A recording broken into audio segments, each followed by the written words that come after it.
Hey guys, it's Andrew here. I want to take a minute to recommend a piece of gear that I think punches well above its weight class, especially when you consider the price. This is a DEPSTECH Borescope. I got this from Amazon for $79, and I use it daily, and if I'm not using it, somebody else is using it. So here's the actual screen itself. Here's the camera that it comes with. This one's a really small camera. You got a lighted camera on the front, also on the side. The only downside to this being you have this huge bale of unnecessary length that you have to wield, but it is easy to overlook when you consider the quality of this thing and how much money and time it saved me. Compared to ones that we have here at work, like Snap-on tools or shop tools, this thing takes easily 3 times as good a video as those video and pictures. And I'll show you some real-world examples. These are actual bars that I have fixed with this. So here we see coolant leaking down the inside of a cylinder wall. Here's the cylinder head, here's the actual cylinder itself and the block, and here's coolant leaking down. Just have a radiator pressure tester on there and identifying that head gasket concern. Here we can see the piston, puddle of coolant, and coolant running down the side here. Another example, this is looking in, trying to find refrigerant leaks in an evaporator core. This is sticking it down inside of an exhaust manifold to look at a catalyst, and we can see a big hole here in the catalyst causing this concern. Used it for this numerous times. Here we are using a little bit of UV light, trying to find this leak right here on another evaporator core. This is a blurry picture, but you can still see that a rodent has gotten in here and chewed up the wiring on what is a knock sensor in a valley. It's almost impossible to see without disassembling a good portion of the intake manifold on a lot of Toyota cars and trucks. We can see another one here. The rodent has come in here, chewed off these 2 wires. Here's some debris. He or she is left behind for us. Just quick, easy diag, stick this camera down in there, figure out what's going on. Another catalyst with a hole in it. Here's looking down in the cylinder of a broken piston. This is a wrist pin. This is the small end of a rod. Right here we have a transmission bell housing, and then up here we're looking past the exhaust manifolds to see evidence of a coolant leak from like a valley plate in a 3UR, 1UR V8. A little closer look here at this pink cotton candy dried coolant. Here we're looking at a direct injector, and we can see evidence of a direct injector leaking, causing a misfire, especially on cold starts. Blown out block from a rod that decided to let go. We can see the piston for cylinder 3 in this particular engine, a 3UR V8, making contact with the valves here. And there it is again, hitting those 2 valves. Not only does it do good pictures, it does good video as well. Let's pop this up. So what we're looking at here is exhaust valves opening. This is the bad valve. This is a good valve. As it closes here, we'll get a chance to see the issue. You can already see some discrepancies between the valve seats. And we'll watch as it closes. This one's fully closed now. This one is still going. Now it's closed.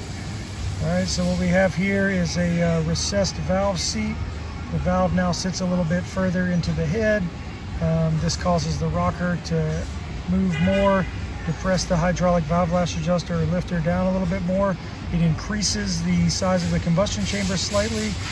It also changes the valve overlap a little bit between intake and exhaust strokes. This caused a really crazy misfire, but the fuel trims were still good. Took me a long time to figure it out. I'll actually show you guys a little picture here of what this ended up looking like. So I identified this first with a vacuum gauge, and then later using a pressure transducer on a picoscope. We can see here, this is the intake stroke here. Intake valves closed. This is compression stroke. This would be the power stroke there. Exhaust valves open. This is the exhaust stroke. You can see these little ripples or little exhaust pulses rolling back into this cylinder from other cylinders. Exhaust valves close, intake, and so on. And we come down here, if we were able to look at the scale, we can see that this is up to about 0.75 of a volt. There's a way to extrapolate what that relates to in PSI. In this case, we're just using it comparatively. You can see here I've got another cylinder This is the bad cylinder. This is a good cylinder. This is what a good one should look like. This is what the bad one looked like, which led me to stick the camera in there and actually turn the crank over manually and inspect the valves. And then I ended up finding this concern. This all made possible by use of this camera.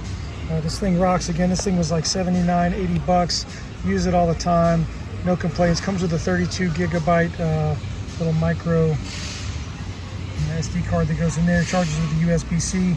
Again, does video and pictures. It provides date timestamps, any and everything that you want. The light is adjustable. The screen is easy to use.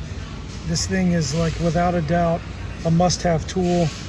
If you have it and you have it handy, you'll use it for all kind of cool stuff. So if you've looked at these, don't hesitate to buy them. There is a bunch of them. They make a pile of these different things. I recommend getting the model with the smallest camera that you can. Makes it a little easier to get in and out of places, or in and out of different spark plug holes, or even fuel injector ports. And get one with the side camera. Side camera on this thing absolutely rocks. So don't hesitate to buy one of these. You'll use it. It'll make you money. It'll save you time. Thanks for watching. Take it easy. Go. All right, we'll get a little video of this thing working here in action. So press and hold the on button. Boom, it comes up. The white balance catch up here. There we go. We're looking out of the front camera. It is a fixed focus. So come in, we're examining the bag here. Then we can use this button here, switch to the side camera. Boom, now we're looking out of the side camera. Alright. Push it one more time. Shows both cameras, which is hyper confusing. I don't use that feature very much. There we go, back to the front camera. And then we can take a picture. Pressing one time. Of course, my SD card's not in there. Press and hold, and we'll start recording video. With the SD card in, we can go back in. We can change date time settings. You can scroll through your pictures in your video. However you need it, get it. Be able to email it to the customer, email it to a service advisor, email it to your foreman, email it to the tech line, whoever, wherever. One of the best tools I've ever bought. Can't live without it.